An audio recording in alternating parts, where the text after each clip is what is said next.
To most people, the overhand shuffle just looks random. It looks as like a casual way of mixing the cards. But here's the truth. Magicians use the same shuffle to mark the exact position of cards in the deck. And most beginners think that shuffling the deck ruins control, but with one subtle move, and this is called the injog, we're going to be able to secretly mark the card's location and cut right back to it invisibly without the audience even seeing you doing that. The best part is you don't need any finger lickings, any fancy flourishes. Everything comes down to timing. Everything's just a simple cut, and everything above the card is retained. In today's tutorial, I'm going to teach you how to use that overhand shuffle, how to do an injog to mark the card's position, and how to cut directly above that jogged card so that jog card comes to the top of the deck. So here's how it works. You start shuffling casually, and at a chosen point you're going to injog your card and let it fall down slightly forward so that way it's hanging off the back of the deck here. And once that card is jogged, you're going to square the, you're going to finish out the shuffle, come in, overcut that card, and just throw the deck on top. Okay. So in the last video we did an undercut. This time we're doing an overcut. But before we learn how to do this magic trick, let me answer a question that you might have. And the question that you might have is, how far into the deck should I place that injog? And you can have a couple different answers for that, but approximately half the deck, a little bit less, a little bit more, is probably the best position to do that injog because of the thickness and the feel and everything that's associated with. But technically, you're going to do that injog anywhere that you need that injog to be. So, for example, if a audience member has a card, let's say the 10 of clubs, and you're overhand shuffle, and they say throw it right there, okay. You can injog your card at that point, bring it back to the top so that way your 10 of clubs shows again. Here's what we're going to do for this one is we're going to turn a card up here. And all we're going to do is we're going to do our injog like we did on the last video. So we're just going to pull or run one card off. We're going to injog it off the back here so it's hiding. We're just going to shuffle off the rest, okay? To perform the cut, the overcut instead of the undercut is we're going to come in the same way as what we did before on the last video for the undercut. Because remember the undercut, we pushed the card up. This time what we're going to do is we're going to take that card, I'm going to put it in the crease, my first crease of my thumb here, and I'm going to pull that card down. I'm going to bend it down as I push it back into the deck. So what happens is you're going to have a thumb break there, okay? And you're just going to cut the whole deck over to the top. So we're going to injog, run the cards, pull that card down as we square the deck up. And again, from the front there, if I do it right, there's not going to be any lines, or there'll be very few lines on the front indicating any kind of cut. And I'm just going to pull the cards out. And when I pull the cards out, same as with the undercut, is I'm going to be pushing together slightly between the middle finger and that thumb, and that's what pulls the deck out so we can throw it on top. Okay, so injog,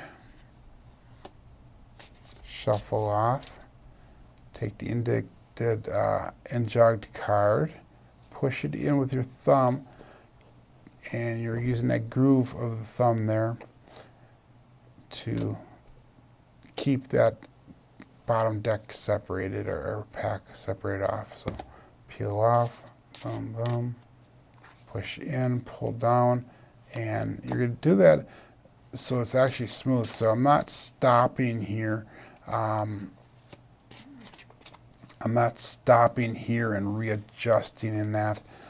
We're going to come in, we're going to injog to the overhand shuffle, come through and try to do this smoothly as possible when we come through. And just make sure you try to run one card so it makes it that much easier to pull it off. And we're going to do that without stuttering, or you're not delaying everything's rhythmic and consistent, and that's how you make it invisible. So I have a few viewer questions here. You know, first question is, how do I stop the injog from flashing while you square the deck? Well, it's not going to flash when you're squaring the deck because I'm turning those cards up. I'm also doing a closed grip, so it hides it from the front there. And this index finger here is going to hide the break from the side. You know, so we're coming in here and we're just doing that square up here. We're doing it, and we're going to throw those cards right on top right away, so that way it does not become as visible either. It helps hide that break there as we do the throw on top. Another question you might have is, you know, how do I consistently keep that thumb break without flashing it? Same thing. You know, some of it comes down to the angles of the cards, because remember, my audience is going to be out here. You know, and right here you probably can't see that break, but I do have a pretty consistent, pretty significant thumb break in there. So we're secretly hiding or marking that position, and we'll do this one. So the injog secretly hides the position of that card, okay? Where an outjog is more of a visible technique, and that would be putting the card out towards you guys. And you can use that to mark a location if you want, but it also a lot of times is used as a, hey, you know, as a force or a reveal of a card in that. And we'll cover that in future videos on what that means. You know, another question you might have is, can I use a borrowed or a worn out deck? Yeah, you can, but be careful, because old or slippery cards, and remember, these are super slippery because these are brand new, but old or slippery cards can make the trick feel harder or more difficult to do. So always perform or test the cards before performing live. You know, how do I make the cut above the injog look natural and unsuspicious? Doing that with rhythm and control. Again, you know, everything comes down to rhythm and control when you're doing these techniques. You know, we're doing that right now without it looking, you know, clunky or suspicious. In my opinion, you know, we're doing that control or cut of the deck here. What should you say or do to keep that attention away from the move? Again, you know, ask them questions, talk to them, look at them. Get their mind somewhere else if that's your worry. But, you know, doing the whole technique while talking is, you know, something that probably should be practiced, and you should be able to get it down, you know, hopefully without drawing too much attention to the cards. I'm obviously not overly successful with that yet, because we are on a card magic journey here. This is part of what we're doing. And this is a practice routine, and this is transparency going forward, you know, as we do everything. Not everything's going to be as pretty as a lot of the people on the different YouTube channels makes it look, because a lot of these are very practiced people, and they might be people that have done 30, 40 takes to get to that point. And what you see is what you get here. The only thing I cut for is editing for time. And I edit for making it a little bit more enjoyable for you to watch. But, you know, I include the mistakes as well. So it's just something to remember. Here's an updated practice routine for the Overhand Shuffle series. You know, make sure that you get down to today's move before you move on. But we're just going to go Overhand Shuffle. You do 5 sets or 5 times through Overhand Shuffle. You do 5 running the cards on top. Okay. You can go 5 where shuffle off a couple or run a few, and then overhand shuffle the rest off. Again, everything's about timing, consistency, fluidity. You're going to do 5, or you're going to do running the entire deck of the stud method. You're going to do 5 where you run that top card to the bottom, shuffle it off, and then bring it back to the top, and that's option number 1. You do 5 with the option number 2, where you slide the cards in, and you have that thumb break. Okay, you got 5 of those. You got 5 where you're going to be controlling the bottom of the deck, And then you got 5 where you're controlling the top card and the bottom 2 cards. And that's that double shuffle technique if you don't remember.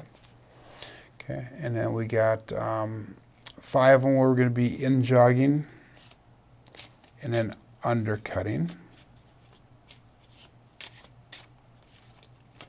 And then we got 10 where we're doing the same thing, injog, shuffle off, and then overcut that jogged card and bring it down 10 of those. Again, we're going to try to do our practices 1 to 3 times per day here, and that way hopefully it'll become smoother as we get going. But what's next? In our next video, we're going to use this exact slide to perform our very first overhand shuffle control. It might look complicated at first, but everything that you need is already in the hands. We already have it in our toolbox, in our arsenal, and ready to go. If you haven't learned the basic overhand shuffle yet, make sure you click on that link right over there. That'll bring you to the video that I did on the overhand shuffle. Or you can look at this video over here for running the cards. But until next time, hey, my name is Joe. This is my card magic journey. Let's make it yours too.